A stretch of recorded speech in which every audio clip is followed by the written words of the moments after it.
Olá, bem-vindo a mais um programa Prova Final, um programa em parceria com a TV Justiça e a Rede LFG. Meu nome é Licínia Rossi, eu sou professora de Direito Administrativo e de Direito Constitucional da Rede LFG. Para quem não conhece, o nosso programa ele é dividido em 3 blocos. O primeiro bloco, tema do dia.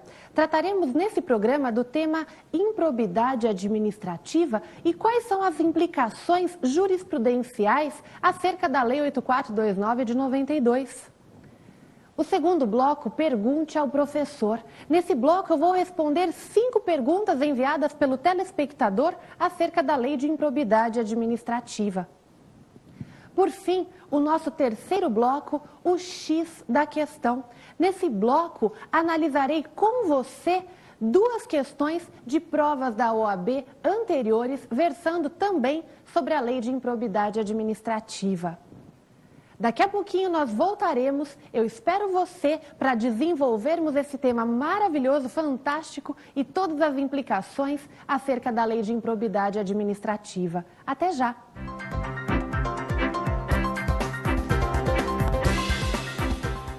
Olá, vamos iniciar agora o primeiro bloco do nosso programa, Tema do Dia. E no tema do dia, versando sobre a Lei de Improbidade Administrativa, um primeiro ponto que eu irei destacar com vocês diz respeito à terminologia. Terminologia envolvendo as expressões probidade e moralidade.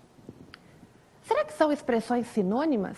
Qual que é o posicionamento doutrinário que nós temos a respeito dessas expressões probidade e moralidade?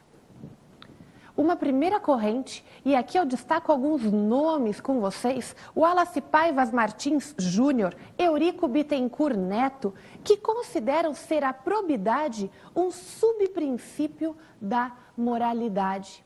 Nós temos ainda uma segunda corrente, um segundo posicionamento, com Rogério Pacheco Alves, com Emerson Garcia.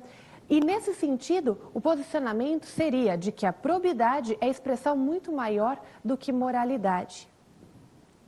Por fim, uma terceira corrente, com Maria Silvia Zanella de Pietro, José dos Santos Carvalho Filho, Marcelo Figueiredo, e é o posicionamento que nós vamos seguir nesse programa, é o posicionamento que nós vamos adotar, que considera ser a expressão probidade sinônimo de moralidade. E por que são expressões sinônimas? Qual é a ratio, qual é a justificativa para isso? A justificativa é justamente a posição topográfica que essas expressões encontram na Constituição Federal de 88. Se vocês analisarem o tema moralidade, ele está previsto no caput do artigo 37 da Constituição Federal. A moralidade, inclusive inserida pela primeira vez de forma expressa com a Constituição de 88, não é? A moralidade está no caput do artigo 37. E, se esta moralidade não for obedecida, o Constituinte fixa logo abaixo, no parágrafo 4º do artigo 37, quais são as sanções, quais são as penalidades para o agente ímprobo. Penalidades essas que são, por exemplo, a suspensão dos direitos políticos, a perda da função pública, a indisponibilidade de bens e o ressarcimento ao erário, tudo como previsto na Lei 8429 de 92. Assim, a contrário senso, aquele agente público que não atua com moralidade, que não atua com probidade, ele estará cometendo improbidade administrativa, estará atuando de forma desonesta, estará atuando sem boa fé, ele estará não obedecendo aquele conceito da boa administração sistematizado por Oriú. Ele não estará obedecendo o conceito da boa administração e, por essa razão, estará agindo de forma ímproba. Além disso, nós temos ainda que saber quais são as fontes normativas versando sobre a Lei de Improbidade Administrativa, ou melhor dizendo, versando sobre a improbidade administrativa. Já vimos que temos previsão na Constituição Federal, artigo 37, parágrafo 4º da Constituição Federal. Temos também previsão para a improbidade Para o chefe do executivo. O chefe do executivo, inclusive, ele comete crime de responsabilidade nos termos do artigo 85, inciso 5, quando ele atenta contra a probidade administrativa. E não só, a disciplina infraconstitucional está prevista na Lei 8429 de 92, que é a Lei de Improbidade Administrativa, definindo sujeito passivo, sujeito ativo da improbidade, qual que é a tipologia da improbidade, suas sanções, o procedimento administrativo e judicial, caso haja o cometimento da improbidade administrativa. Também temos a Lei 4717 de 65, que é a lei da ação popular. Cuida da ação popular contra a imoralidade administrativa. Lei 4717/65. Temos também como disciplina infraconstitucional a Lei 8730 de 93, que exige daquele agente público que toma posse declaração de seus bens. E qual o objetivo disso? O objetivo dessa declaração de bens prevista na lei é justamente saber se o valor de remuneração percebido pelo agente condiz, com a sua evolução patrimonial. Por fim, temos a Lei de Responsabilidade Fiscal, a Lei Complementar 101 de 2000, adicionalmente com a previsão da Lei 10.028 de 2000, que traz os crimes praticados em detrimento da Lei Complementar 101 de 2000, sempre que houver improbidade administrativa. Esses são apenas alguns exemplos aí envolvendo essa conduta de improbidade. Mas então, quais seriam os atos considerados atos de improbidade administrativa? Nesse programa, nós vamos falar especificamente daqueles atos de improbidade administrativa previstos na Lei 8429 de 92. E quais são esses atos? Primeira categoria de atos, nós temos os atos de improbidade administrativa que causam enriquecimento ilícito. O enriquecimento ilícito tem previsão no artigo 9º da Lei de Improbidade e significa o agente público, ele cometeu uma conduta pela qual ele acabou enriquecendo ilicitamente, ele acabou recebendo uma vantagem indevida, uma vantagem em dinheiro, houve, por exemplo, desvio de verbas públicas ou ainda a utilização de bens pertencentes à administração para fins pessoais. Por exemplo, a utilização do carro da prefeitura para fins privados, para fins particulares. Então, são várias as condutas que podem acarretar e que geram o enriquecimento ilícito. Estão ali de forma exemplificativa nos incisos do artigo 9º da Lei 8429 de 92. Além disso, configuram também os atos de improbidade administrativa e dentro desse ato enriquecimento ilícito, nós temos que saber qual que é o elemento subjetivo. Aquele que comete enriquecimento ilícito vai ser penalizado se ele cometer essa conduta apenas e tão somente de forma dolosa. O entendimento consolidado na jurisprudência é justamente nesse sentido. Para que esteja configurada a conduta do artigo 9º, enriquecimento ilícito, é indispensável a má-fé por parte do agente ímprobo. Nós precisamos da má-fé. Ante a falta de previsão em lei da modalidade culposa do enriquecimento ilícito, a doutrina e a jurisprudência exigem o dolo como elemento subjetivo caracterizador do ímprobo na modalidade enriquecimento ilícito. Também como atos de improbidade administrativa, nós temos o dano ao erário. E o dano ao erário tem previsão no artigo 10 da Lei de Improbidade Administrativa. Quando que um agente vai cometer dano ao erário? Vejam, e olha a diferença para o enriquecimento ilícito. Enquanto no enriquecimento ilícito há a aquisição por parte do agente ímprobo de um valor, no dano ao erário não necessariamente. No dano ao erário, E ocorrerá o dano ao erário quando? Imagine que nós temos um procedimento licitatório, abre-se um edital de licitação, fixando regras de quem podem ali participar daquela licitação. E essa licitação, no meu exemplo, tem como objetivo a construção do novo prédio da prefeitura. Queremos construir o novo prédio da prefeitura. E vamos supor que entre os licitantes tenha um especificamente que é um grande amigo daquele responsável por analisar as propostas dos licitantes que vão participar desse certame. Aí, valendo-se, do seu poder, daquele poder conferido a esse agente de escolher entre as propostas, qual será a vencedora, o que esse agente ímprobo faz? Ele escolhe não a melhor proposta para a administração, mas ele escolhe privilegiando o seu amigo. Ele deixa de escolher a melhor proposta e escolhe aquela proposta apenas por amizade. Vejam aqui, eu tenho uma conduta que causou dano ao erário. Eu deixei de escolher a melhor proposta para a administração.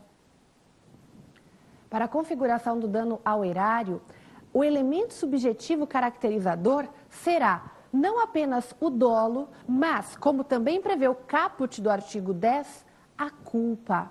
Existe dano ao erário tanto na modalidade dolosa quanto na modalidade culposa. Manifestada essa culpa em uma das suas 3 formas, negligência, imprudência ou imperícia.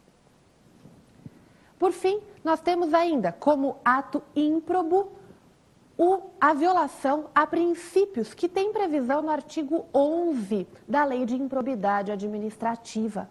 E a violação a princípios, quando que vai ocorrer? Imagine nesse mesmo exemplo do procedimento licitatório. Imaginem nesse mesmo exemplo, nessa mesma situação.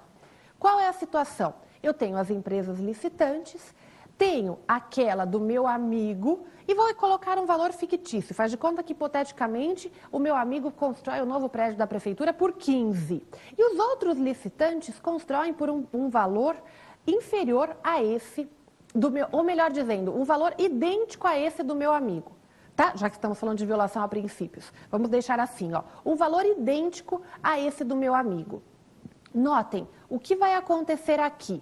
Eu tenho uma empresa licitante, que é do meu amigo, que faz por 15 no meu exemplo, e uma outra licitante ou outros licitantes também por esse mesmo valor. O que ocorreu? Empate. E numa situação de empate, o meu critério de desempate tem que estar previamente previsto em lei. Eu tenho que ter uma vinculação ao edital, ao instrumento convocatório. O edital é a lei das licitações. Então, o que acontece? Eu não posso escolher como critério de desempate a amizade. Apesar de eu escolher meu amigo e disso, economicamente, não causar nenhum dano ao erário, eu estou cometendo uma conduta ímproba, porque eu estou violando princípios da administração. Na conduta do artigo 11, não há o cometimento de um dano ao erário. Não, eu não causo prejuízos aos cofres públicos, mas a minha conduta viola princípios da administração. Nesse meu exemplo, violou quais princípios? Violou impessoalidade, não atuei com ausência de subjetividade, violou indisponibilidade do interesse público, violou moralidade, dentre outros vários princípios da administração. Então, essa conduta, violação a princípios, é uma conduta ímproba. E tem como elemento subjetivo o quê? O dolo. O dolo é elemento subjetivo dessa conduta. Inclusive, eu gostaria de, para vocês, caso queiram aprofundar, que vocês anotassem alguns julgados do STJ, justamente mencionando o elemento subjetivo que configura o ato ímprobo. Nós temos aqui o RESP, Recurso Especial 1, 127.143, o RESP 951, 389, também o RESP 980, 706. Temos ainda o RESP 245.765, tratando aí desse elemento subjetivo que configura o ato de improbidade administrativa. E quando falamos em improbidade administrativa, vem uma pergunta: quem que vai cometer improbidade administrativa? Quem será sujeito ativo do nosso ato de improbidade administrativa? Poderá cometer improbidade administrativa tanto o agente público sentido lato, agente público lato sensu, aquele que exerce função pública com remuneração, sem remuneração, de forma transitória, de forma permanente, ou ainda também poderá cometer improbidade administrativa, conforme estabelece o artigo 3º da Lei 8429 de 92, o terceiro. O terceiro é aquele que induz, é aquele que concorre ou aquele que se beneficia para o ato de improbidade administrativa. Aquele que de qualquer forma induz, concorre ou se beneficia para o ato de improbidade também poderá receber penalidades decorrentes da lei de improbidade administrativa. Quando falamos em um ilícito de improbidade administrativa, qual que é a natureza jurídica desse ilícito? Será que o ilícito de improbidade tem natureza penal, civil ou administrativa? O Supremo Tribunal Federal resolveu essa questão na ação direta de inconstitucionalidade 2797, ADI 2797, e entendeu que a natureza jurídica do ilícito de improbidade é natureza civil. Entendido isso e visto que essa natureza é de ilícito civil, será que o que é decidido nessa seara valerá para as demais? Valerá para a seara administrativa e para a seara penal? Como que será configurada essa hipótese? A hipótese envolvendo a comunicabilidade ou não entre as esferas. Nós temos aqui que trabalhar com duas situações, com uma situação regra e com hipóteses excepcionais. A nossa regra é o princípio da independência das instâncias. Independência das instâncias significa esfera penal, civil e administrativa, vocês são independentes. O que é decidido em uma esfera não vinculará o que vai ser decidido nas demais. Essa é a nossa regra, princípio da independência das instâncias. E qual é a exceção? Quando que, excepcionalmente, aquilo que vai ser decidido na esfera penal, por exemplo, vinculará as outras esferas. A esfera penal vincula as demais em duas situações. Quando, na esfera penal, no processo crime, no processo penal, for reconhecida a inexistência do fato, prova-se no processo penal que o fato não existiu e aí aquele que está sendo processado é absolvido com fulcro na inexistência do fato. Essa situação, esse motivo de absolvição vinculará as outras esferas, vinculará a esfera civil, vinculará a esfera administrativa.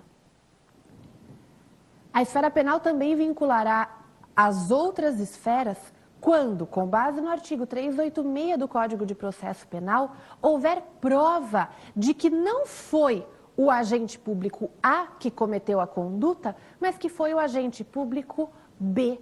Se isso ficar provado no processo crime, esse motivo de absolvição no processo crime vinculará as demais esferas. Vinculará a esfera civil e vai vincular também a esfera administrativa. São nessas hipóteses que haverá a comunicação entre as esferas. Temos ainda que mencionar quais são as pessoas que podem ser atingidas pelo ato de improbidade administrativa. Contra quem o agente público irá cometer improbidade administrativa? E poderão ser vítimas do ato de improbidade administrativa todas aquelas pessoas elencadas no artigo 1º da Lei de Improbidade Administrativa. Os entes da administração pública direta podem ser vítimas do ato ímprobo, União, Estado, Distrito Federal, municípios. Os entes da administração pública indireta também podem ser vítimas do ato de improbidade. Ainda, quem mais que está inserido aí como vítima do ato de improbidade? Todos aqueles que de qualquer forma recebem algum benefício, alguma subvenção ou incentivo por parte dos poderes públicos. Deem uma olhada nesse artigo 1º da Lei de Improbidade Administrativa.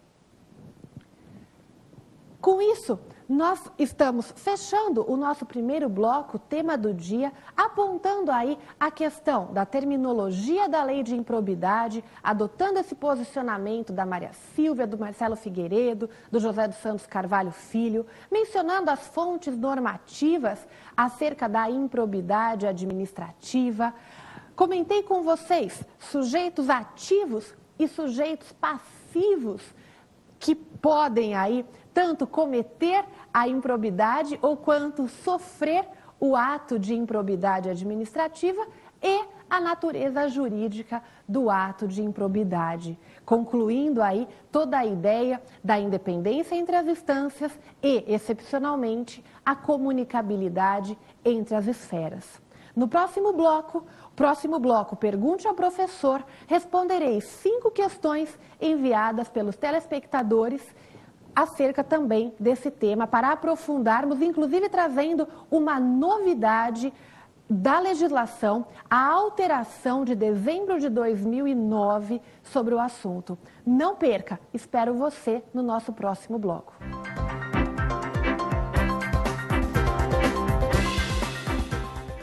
Iniciamos o nosso segundo bloco, Pergunte ao Professor. E vou responder para vocês as perguntas que o telespectador enviou. Vamos à nossa primeira pergunta. Professora Licínia, as penalidades previstas na Lei de Improbidade Administrativa são aplicadas isoladas ou cumulativamente? Essa primeira pergunta, ela envolve uma compreensão do artigo 12 da Lei de Improbidade Administrativa. Esse artigo 12 que teve sua redação alterada em dezembro de 2009.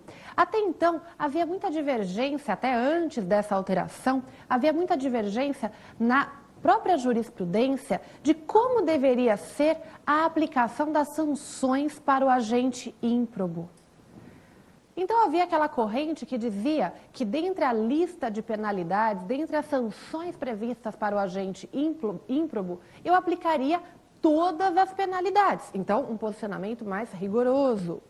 Existia também, por outro lado, aquele entendimento que dizia, depende da gravidade do fato. E aí, nós vamos adequar a conduta do agente com a quantidade de penalidades a ele fixadas. Esse posicionamento, inclusive, lá no STJ, com Franciuli Neto, era o posicionamento do Rui Stocco na Câmara de Direito Público. Então, vejam, existia já esse posicionamento, né, na própria jurisprudência, no entendimento aí dos tribunais, no sentido do quê? De aplicar quantas forem necessárias, até como uma analogia do artigo 59 do Código Penal, que fixa as circunstâncias judiciais e critérios para fixação da pena. Lembra daquele critério trifásico do Nelson Hungria de fixação da pena? Era mais ou menos essa ideia, pegar por analogia a ideia do Código Penal e trazer aqui na hora de fixação das penalidades para o agente ímprobo. Só que ainda havia uma divergência, não é? Havia aquele entendimento, como eu disse para vocês, de aplicação de todas as penalidades. Para sanar essa controvérsia, a lei altera o artigo 12 e complementa, na verdade, o artigo 12 da Lei de Improbidade, estabelecendo que, dentre as sanções ali previstas, eu vou aplicar essas penalidades de forma isolada ou cumulada, a depender da gravidade do fato. Então, respondendo aí à pergunta, tanto faz de forma isolada ou de forma acumulada, a depender da gravidade do fato.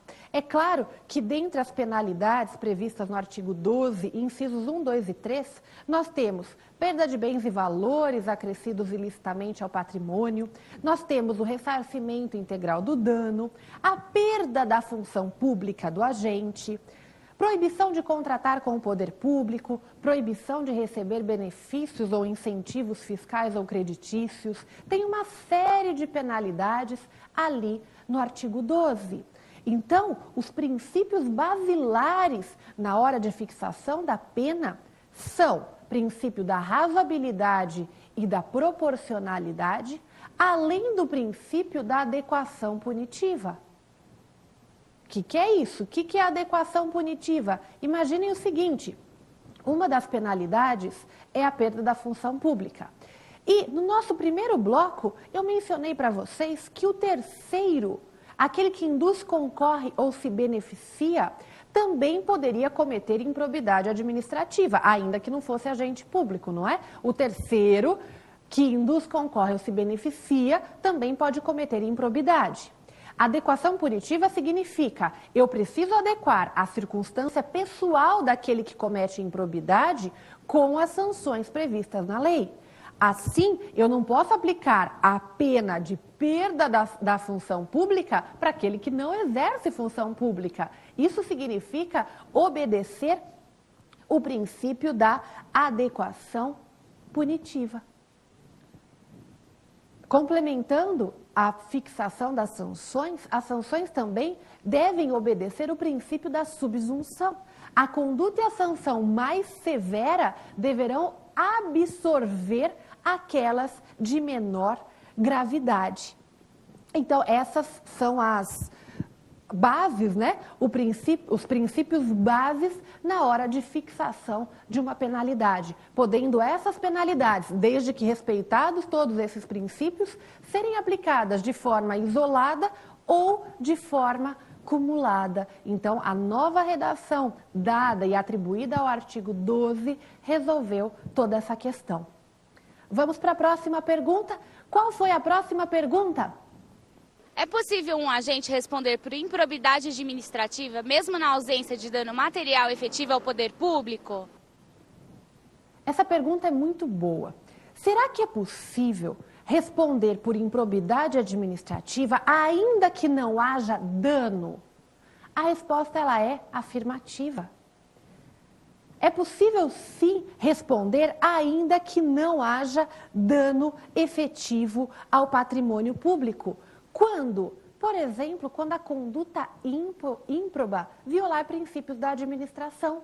Na violação a princípios, não necessariamente existe um dano material efetivo ao patrimônio público. E se não existe dano material efetivo, eu só não vou responder pela modalidade de improbidade do artigo 10, mas eu continuo cometendo improbidade administrativa na modalidade do artigo 11. Inclusive, foi essa a redação dada em dezembro de 2009, que alterou a Lei 8429 de 92, lá no artigo 21, inciso 1. Artigo 21, inciso 1. O que diz o artigo 21, inciso 1 da Lei de Improbidade Administrativa? Diz: a aplicação das sanções previstas nesta lei independe, não precisa, da efetiva ocorrência de dano ao patrimônio público, exceto, salvo quanto à pena de ressarcimento. Aqui também como um corolário da aplicação do princípio da subsunção.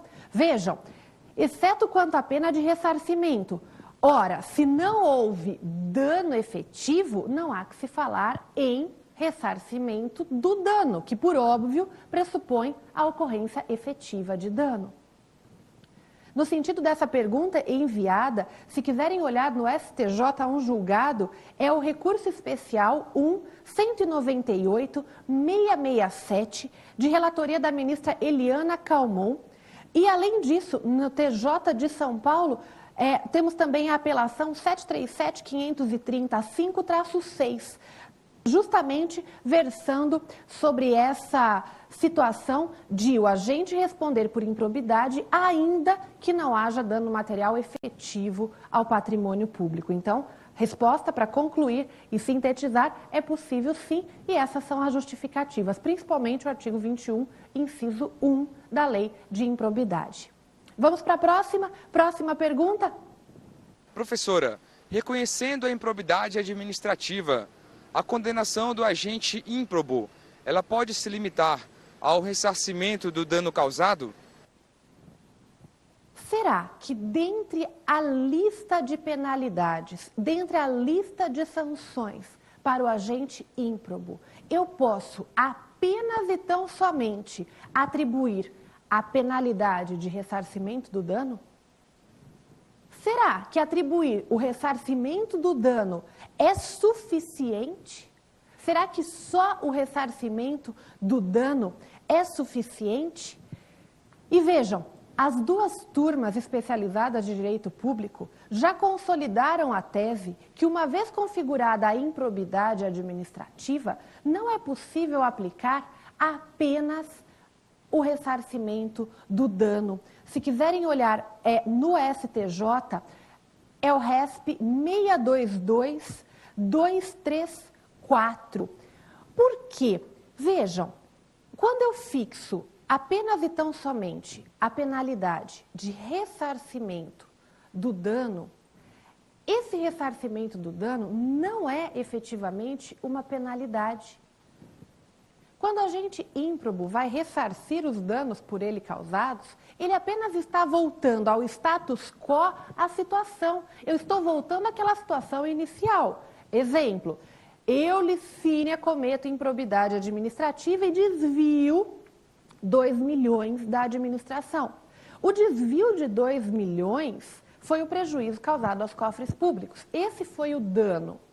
Agora, será que só ressarcir o dano é suficiente para reprimir essa conduta? Eu devolvo o que eu peguei e aí? Está bom? Né? Então, é um posicionamento dizendo, não, o ressarcimento do dano não é efetivamente uma sanção, efetivamente uma penalidade. Então, não seria possível só aplicar o ressarcimento do dano. Notem que há casos em que magistrados aplicam apenas o ressarcimento do dano, valendo de uma ponderação do caso concreto e até mesmo como utilização da razoabilidade e da proporcionalidade.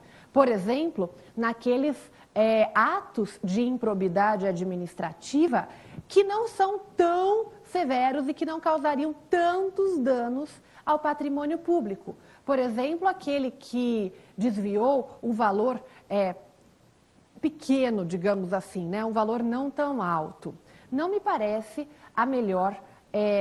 o melhor entendimento. Até porque, como norte de toda a atuação da administração pública, vigora o princípio da indisponibilidade do interesse público. O interesse é público, ele não pode ser disposto, né? E, além disso, vejam, se eu só atribuir para aquele agente o ressarcimento, o que garante que aquela conduta não vá voltar a ocorrer?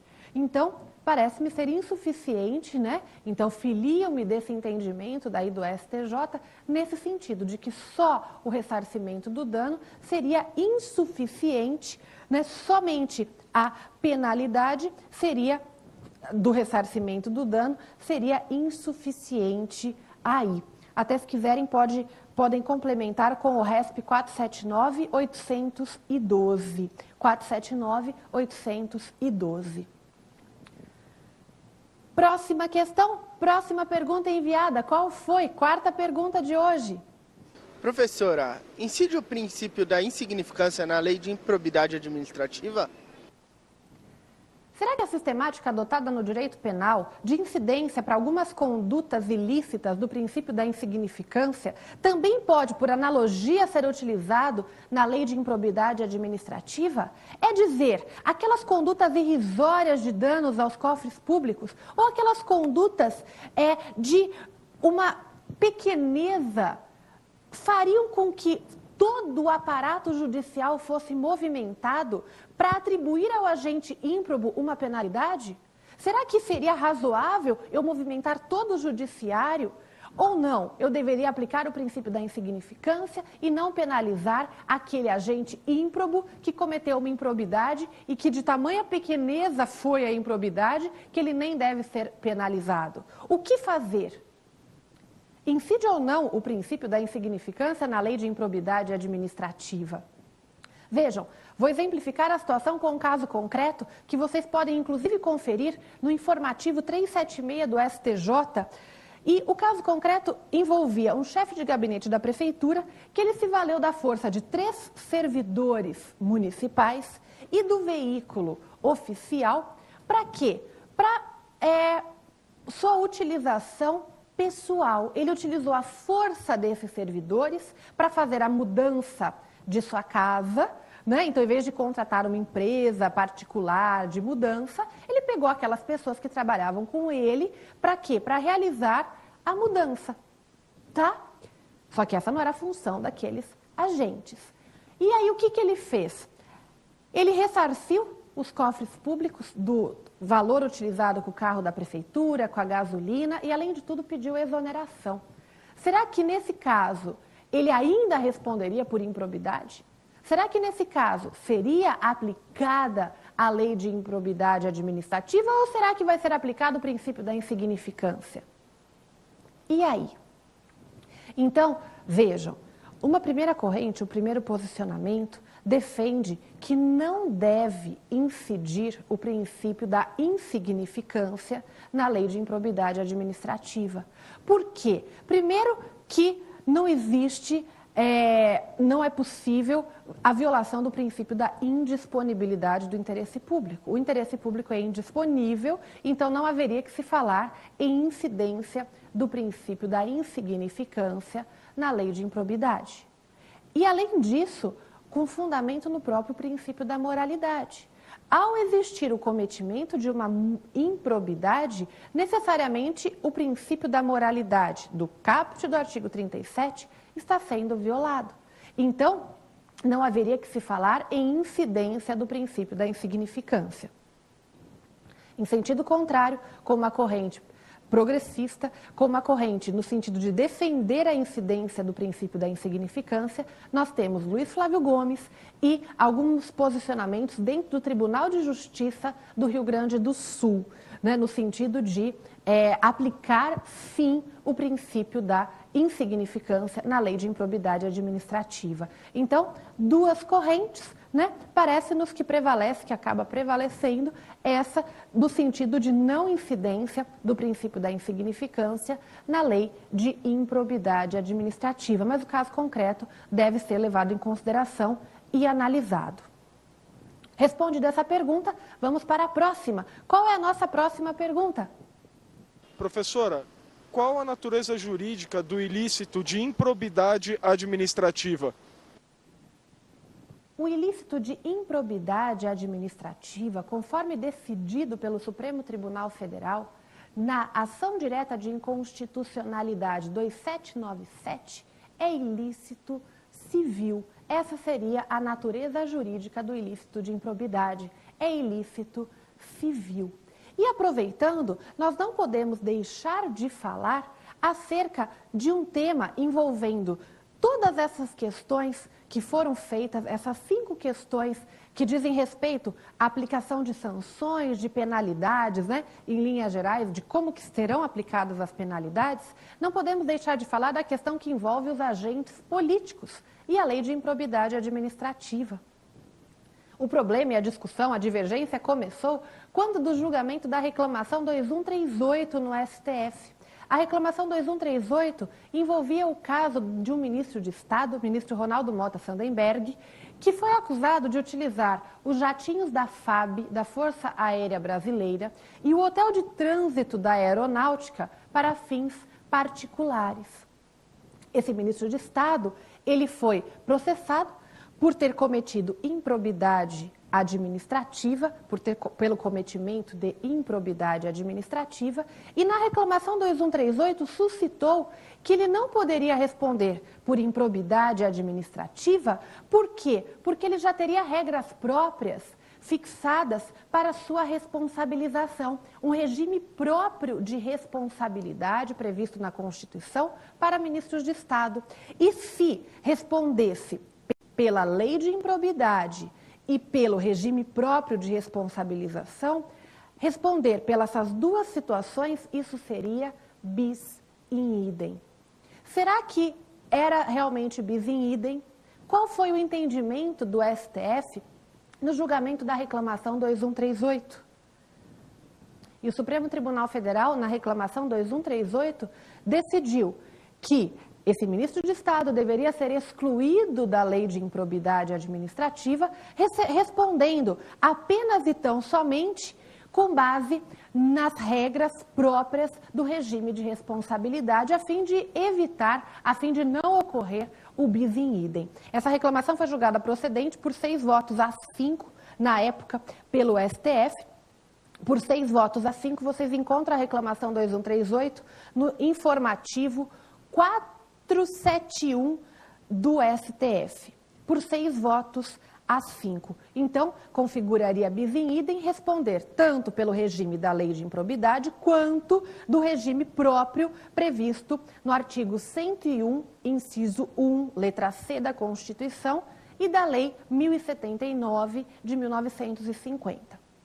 Acontece que agentes políticos na mesma situação também entraram com reclamações no STF, pleiteando a mesma coisa, dizendo: olha, se eu já tenho regras próprias fixadas na Lei 1079 de 50 e na Constituição, eu também quero ser excluído da Lei de Improbidade Administrativa, para que não se opere o bis in idem. E aí, até a ministra Ellen Grace, à época, disse assim: não, essas reclamações não se aplicam. O que foi decidido na reclamação 2138 valeu só para a reclamação 2138, inaplicável à teoria da transcendência dos motivos determinantes. Então, eu não posso pegar o que foi decidido na reclamação 2138 e fazer valer para outras situações que envolvam a fixação da lei de improbidade e do crime e regime próprio de responsabilidade. Mas e agora? E se o agente político, hoje, ele responde por improbidade e também pelo regime de responsabilidade? Essa é a minha pergunta, né? Ele vai responder pelas duas coisas? Parece-nos que o posicionamento mais adequado para isso, né, em que pese tenhamos vários posicionamentos na doutrina, por exemplo, Rogério Pacheco Alves, que diz ser possível a convivência dos dois regimes, ministro Carlos Veloso, Joaquim Barbosa, José dos Santos Carvalho Filho, também admitindo a convivência dos dois regimes, da Lei 1079 de 50 com a Lei 8429 de 92. Porém, como que essa convivência, para aqueles que a admitem, deve ser feita? Se eu vou penalizar um agente político pela lei de improbidade e pelo regime próprio de responsabilidade constitucionalmente previsto e na Lei 1079 de 50, de que forma que eu devo fazer isso?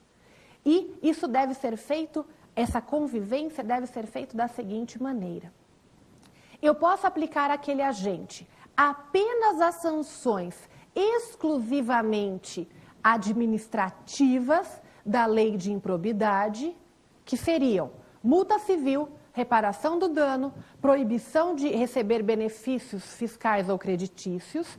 Essas penalidades do artigo 12 eu aplico, porque elas têm cunho exclusivamente administrativo. E as de natureza e as sanções de natureza político-administrativa, elas seriam utilizadas apenas pelo regime próprio de responsabilidade. Qual? Perda do cargo e suspensão dos direitos políticos.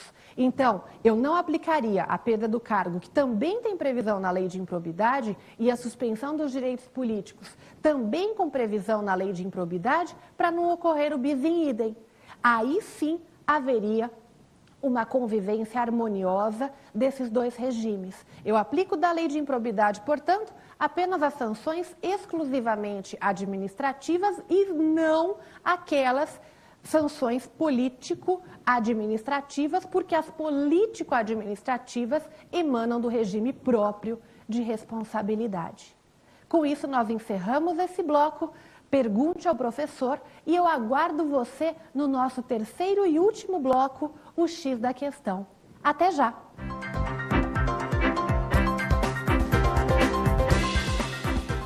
Olá, iniciamos o nosso terceiro e último bloco, o X da questão. E vamos analisar duas questões sobre a lei de improbidade. Olha a primeira questão, o que disse, e vamos assinalar aí qual seria o gabarito. No que diz respeito à improbidade administrativa, julgue os itens a seguir. Item 1. De acordo com a lei, a ação de improbidade não pode ser cumulada com o pedido de danos morais. E aí? Na verdade, essa assertiva ela está errada. Esse item 1 ele está errado. Pode sim, é o teor previsto lá no artigo 19, parágrafo único da lei de improbidade administrativa. Então, esse item 1 exigia o texto seco, né? Exigia o texto seco da lei de improbidade, artigo 19, parágrafo único da lei. Segunda questão, olha o segundo item da questão. O juiz deve, antes de determinar a citação da ação de improbidade, proceder à notificação prévia do acusado. Essa conduta, né, esse item 2 do nosso enunciado, ele está correto. E esse item, ele traz exatamente o artigo 17, parágrafo 7º da lei de improbidade, que diz, entre aspas, né, estando a inicial em devida forma, o juiz mandará autuá-la e ordenará a notificação do requerido, para oferecer manifestação por escrito, que poderá ser instruída com documentos e justificações dentro do prazo de 15 dias. Foi exatamente isso que disse a assertiva 2, assertiva correta do nosso enunciado. Vamos para o terceiro item, o que diz o terceiro item. O prazo prescricional de ato de improbidade de governador começa a fluir da data em que tenha sido praticado o ato. Errado, da data em que tenha sido praticado o ato. O artigo 23, inciso 1 da lei de improbidade, diz que esse prazo é de até 5 anos após o término do exercício do mandato. Está lá no artigo 23, inciso 1 da lei de improbidade administrativa. Vamos para o quarto item da questão. E olha o que diz o quarto item. A lei de improbidade administrativa não prevê a gradação das penas que prescreve, não sendo admitido, em consequência, a aplicação da proporcionalidade da pena. Essa assertiva é uma assertiva errada. É uma assertiva errada porque justamente o artigo 12, caput, da Lei de Improbidade Administrativa, passou a prever, sim, essa gradação de penalidades, aplicando-se tantas quantas forem as necessárias para reprimir a conduta ímproba. Então, da nossa assertiva, estava errado que não pode ser aplicado a proporcionalidade. Diante dessa análise, né, essa assertiva aqui, item 4, item errado. Diante dessa análise, falta olharmos o item 5 dessa questão. Olha o que diz o item 5. Na avaliação da improbidade por dano ao erário, o juiz deve analisar o elemento subjetivo da conduta do agente. E aí, exatamente, ele tem que analisar elemento subjetivo. Para o enriquecimento ilícito, nós temos o dolo. Para o dano ao erário, dolo ou a culpa, e para a violação a princípios, também o dolo genérico aí do agente ímprobo. Então, precisa sim analisar elemento subjetivo, esse item 5, essa assertiva 5, ela está correta. E aí, com essa análise, o nosso gabarito para essa questão É a letra D, D de dado. 2 e 5 estão corretas. Joga ali para mim a questão, olha lá o item D, 2 e 5 estão corretas. Vamos para a nossa próxima questão de hoje. E a nossa próxima questão diz assim: assinale a opção correta conforme a Lei de Improbidade, Lei 8429 de 92. Letra A. É cabível a indisponibilidade dos bens do indiciado quando o ato de improbidade causar lesão ao patrimônio público ou ensejar enriquecimento ilícito. Essa assertiva já é o seu gabarito. Essa assertiva está correta e o fundamento para que ela esteja correta está lá no artigo 7º, ipsis literis, o artigo 7º da Lei de Improbidade. Vamos analisar as demais assertivas e encontrar o erro nas outras assertivas dessa questão. Mas essa assertiva A já é o gabarito. Vamos olhar as outras. Olha o que diz. Letra B. Se houver fundados indícios de responsabilidade, será cabível o arresto dos bens do agente ou terceiro que tenha enriquecido ilicitamente ou causado dano ao patrimônio público. Nessa assertiva B, o que está errado é a palavra arresto. A palavrinha arresto dessa assertiva B que está errada. Por que está errada a palavra arresto? Porque a lei fala no artigo 16, sequestro, tá? Sequestro. A assertiva C, o que diz a assertiva C? Proposta a ação de improbidade, é permitido o acordo, a transação ou a conciliação. Errado, não é permitido. Está errado a palavra é permitido o acordo, a transação ou a conciliação.